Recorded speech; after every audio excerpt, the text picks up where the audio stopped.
নমস্কার, good afternoon. শুরু করছি তিনটের নিউজ কর্নার। আমি অনির্বাণ, আমার সঙ্গে লিমা। সারা দেশে, সারা রাজ্যে আর কোথায় কি হচ্ছে, কি বেঁচেছে আমাদের জন্য। দেখো, দিনের শুরুতেই আজকে আমরা তিনটের নিউজ কর্নার শুরু করেছি খুব গুরুত্বপূর্ণ খবর দিয়ে। আমাদের কাছে যেটা খুবই গর্বের বিষয় তো বটে, কিন্তু খবর আরও রয়েছে। অনির্বাণ, তুমি একদম ঠিক কথা বলেছো।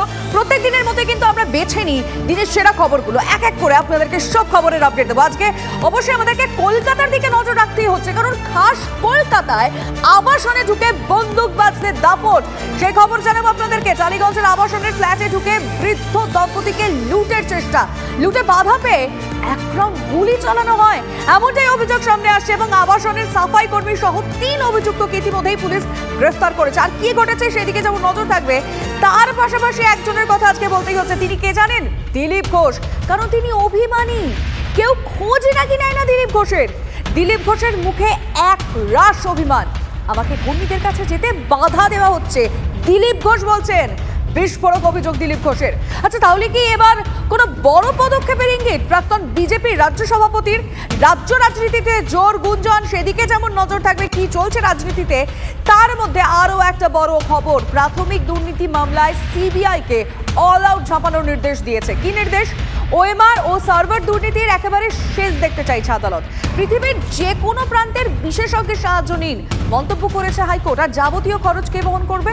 পর্ষদকেই সমস্ত খরচ বহন করতে হবে, আজকে আদালত পরিষ্কার করে জানিয়ে দিয়েছে। খাস কলকাতায় আবাসনে ঢুকে বন্দুকবাজদের দাপট।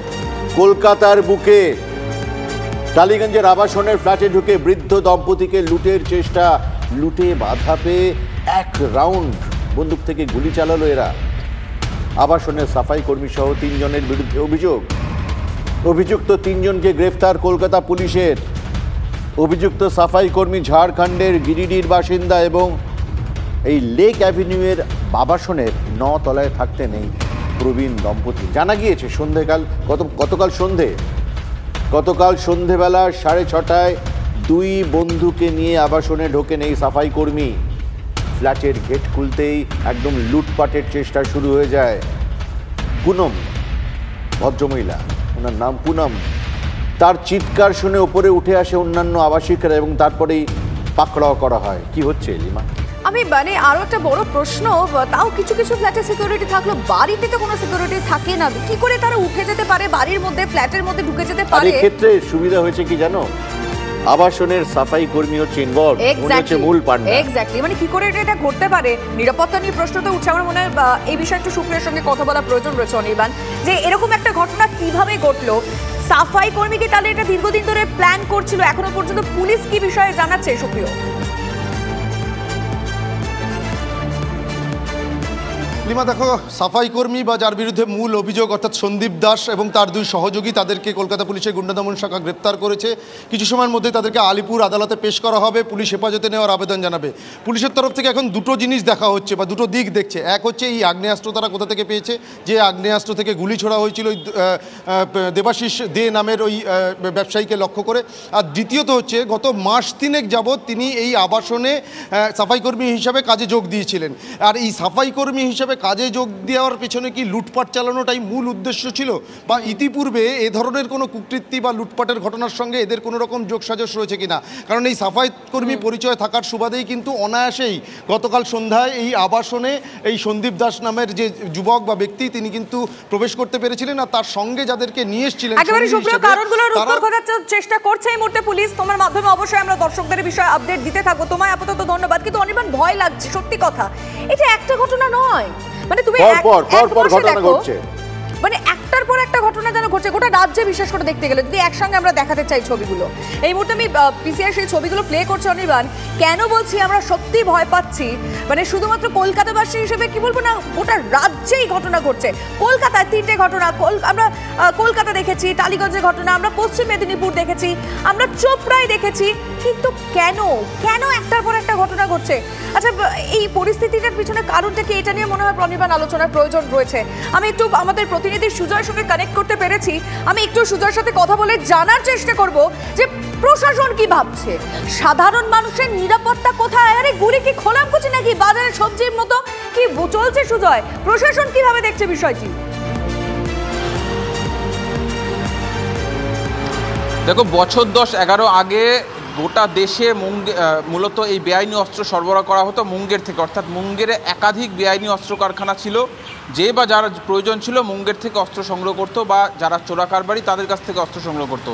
কিন্তু গত 5 বছরের ট্রেন্ড যদি আমরা দেখি, এ রাজ্যে পুলিশ একাধিকবার বিভিন্ন জায়গা থেকে অস্ত্র কারখানার হদিশ পেয়েছে, তারা অস্ত্র কারখানা চালানোর অভিযোগে গ্রেফতার করেছে, যেখানে দেখা যাচ্ছে যে মুঙ্গেরে যারা এই অস্ত্র তৈরি করতো সেই মুঙ্গেরে যারা অস্ত্রের কারবারি তারা এ রাজ্যের বিভিন্ন জায়গায়, কোথাও মুর্শিদাবাদ বলো, কোথাও তুমি রাজারহাট নিউ টাউনের একটা প্রত্যন্ত জায়গা বলো, খাস কলকাতার তিলজলার বুকেও দেখা গিয়েছে যে এই ধরনের বিভিন্ন অন্য ব্যবসার আড়ালে, গ্রিলের ব্যবসার আড়ালে কিংবা কোনো গোপন কুঠুরির মধ্যে এই ধরনের অস্ত্রের কারখানা বা লেদ কারখানার আড়ালে অস্ত্র তৈরি করা হচ্ছে।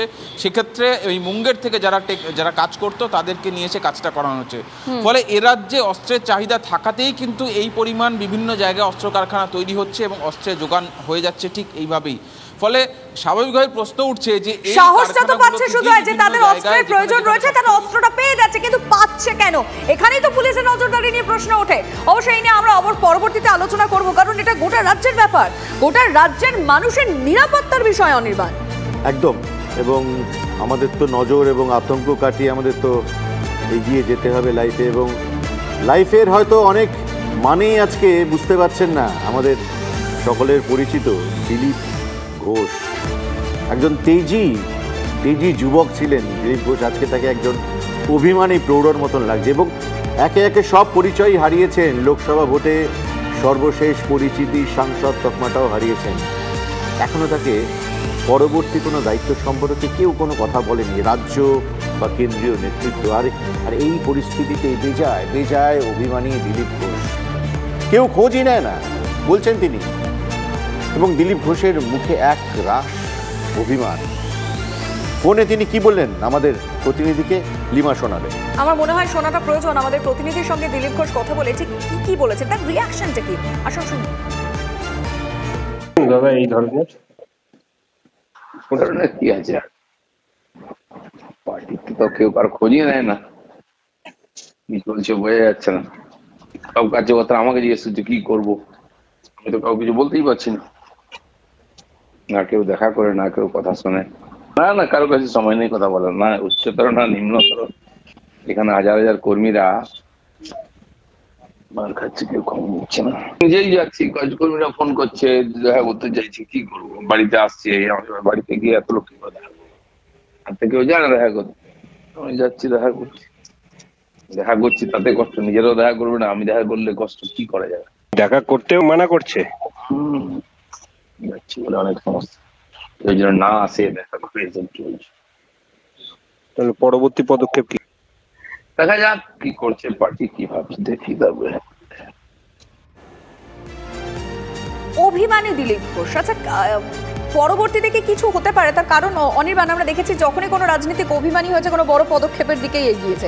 মানে এক্ষেত্রে কোনো গুঞ্জন কি শোনা যাচ্ছে? সৌরভ গুহা আমাদের রিপোর্টার এই মুহূর্তে সরাসরি আমাদের সঙ্গে রয়েছেন। আচ্ছা সৌরভ, মানে রাজনৈতিক মহলে কোনো কি কিছু শুনতে পাচ্ছ? মানে হাওয়ায় কি কোনো গুঞ্জনের খবর ভাসছে?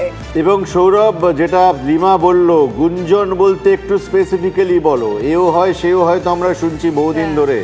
আমরা খুব স্পেসিফিক্যালি জানতে চাইছি দিলীপ ঘোষ কি কোনো পদক্ষেপ নিতে যাচ্ছেন না তিনি আরো কয়েকদিন দেখবেন, খুব স্পেসিফিক্যালি জানতে চাইছি।